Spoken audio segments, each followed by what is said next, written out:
சென்னை மதுராந்தகத்தை சேர்ந்த தனுஷ் என்ற சிறுவன் செல்போன் சார்ஜ் போட்டுக்கொண்டே பேசியதால் செல்போன் வெடித்து கண் பார்வை பறிபோயுள்ளது. மதுராந்தகத்தை சேர்ந்த கூலி தொழிலாளி எட்டியப்பன் என்பவரது 9 வயது மகன் தனுஷ் செல்போனை சார்ஜ் போட்டுக்கொண்டு பேசிய பொழுது அது பயங்கர சப்தத்துடன் வெடித்தது. உடனடியாக செங்கல்பட்டு அரசு மருத்துவமனையில் சேர்க்கப்பட்ட அவர் இறுதியாக எழும்பூர் கண் மருத்துவமனையில் சேர்க்கப்பட்டார். அவருக்கு பார்வை பறிபோனதை முதல் கட்டமாக மருத்துவர்கள் உறுதி செய்தனர். இதையடுத்து அவருக்கு அறுவை சிகிச்சை செய்து கண்ணில் இருந்த செல்போன் உதிரி பாகங்கள் அப்புறப்படுத்தப்பட்டதால் தற்பொழுது இடது கண்ணில் மட்டும் லேசான பார்வை உள்ளது.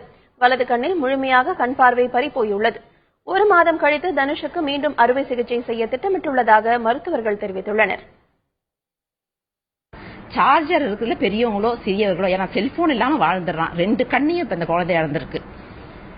அது ஒரு விழிப்புணர்வுக்காக தான் நாங்க இதை காமிக்கிறோம். அந்த கேஸ் இந்த மாதிரி நிறைய கஷ்டமான கேஸுங்களை கண் மருத்துவமனை ஹேண்டில் பண்ணாலும் இது இந்த கடினத்தோட ஒரு விழிப்புணர்வு மக்களுக்கு ஏற்படுத்தணும். குழந்தைங்க சார்ஜர்ல இருக்கும் போது செல்போனோ எந்த ஒரு பொருளையும் சுவிட்ச் ஆஃப் பண்ணிட்டு தான் எடுக்கணும். இது பெரியவங்களுக்கும், ஏன்னா பெரியவங்க கூட நம்ம என்ன பண்ணுவோம், வாட்ஸ்அப் மெசேஜ் ஆன்ல வச்சுட்டே பாக்குற பழக்கங்கள் இருக்கு.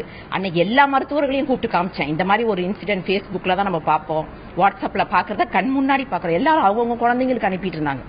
இது ஒரு அவேர்னஸ்.